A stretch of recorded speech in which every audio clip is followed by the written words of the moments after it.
నౌకాదళం శక్తి సామర్థ్యాలను మరింత బలోపేతం చేసే ఓ కీలక ఘట్టానికి రంగం సిద్ధమైంది. ఎన్నో ఏళ్లుగా ఎదురుచూస్తున్న అత్యంత ప్రతిష్టాత్మక ప్రాజెక్ట్ 75I జలాంతర్గామి కార్యక్రమానికి త్వరలో మోక్షం లభించనుంది. దాదాపు 70,000 కోట్ల వ్యయంతో నౌకాదళం కోసం 6 అత్యాధునిక జలాంతర్గాములను నిర్మించే ఈ దస్త్రం భద్రతా వ్యవహారాల కేబినెట్ కమిటీ ఆమోదం కోసం సిద్ధమైనట్లు సమాచారం.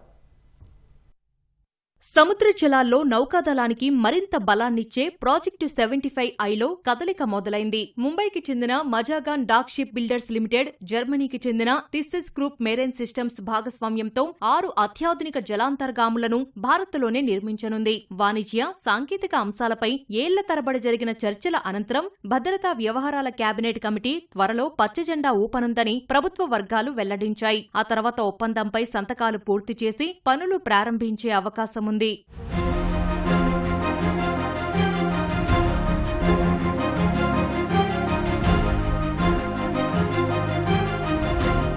కేంద్ర ప్రభుత్వం నుంచి అధికారిక ప్రకటన వెలువడక ముందే జర్మనీకి చెందిన టీకేఎంఎస్ భారత్లో తన నెట్వర్క్ ను విస్తరిస్తోంది.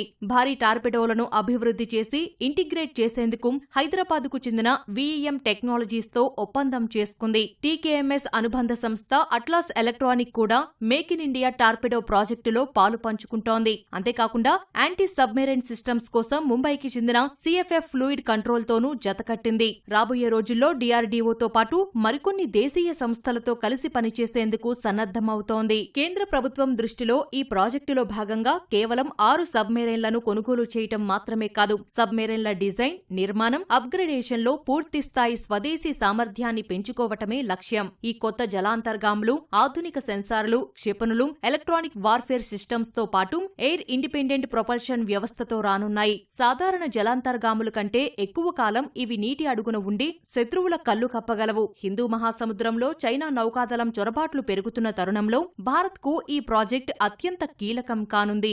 భారత్ గతంలో ఫ్రాన్స్ సాయంతో 6 కల్వరీ క్లాస్ జలాంతర్గాములను నిర్మించింది. అందులో చివరిదైన ఐఎన్ఎస్ వాగ్షీర్ 2025 జనవరిలో నౌకాదళంలో చేరింది. 1980 నుంచే భారత్, జర్మనీ సహకారంతో శిశుకుమార్ క్లాస్ జలాంతర్గాములను ఉపయోగిస్తోంది. ఇప్పుడు ఎండీఎల్, టీకేఎంఎస్ ల కొత్త భాగస్వామ్యంతో ఆ పాత బంధం మళ్లీ చిగురించనుంది. సీసీఎస్ ఆమోదం లభిస్తే ప్రభుత్వం, ఎండీఎల్, టీకేఎంఎస్ మధ్య పని విభజన, సాంకేతిక బదిలీ, మెయింటెనెన్స్ కోసం నిర్దిష్టమైన టైమ్లైన్లు ఖరారు కానున్నాయి.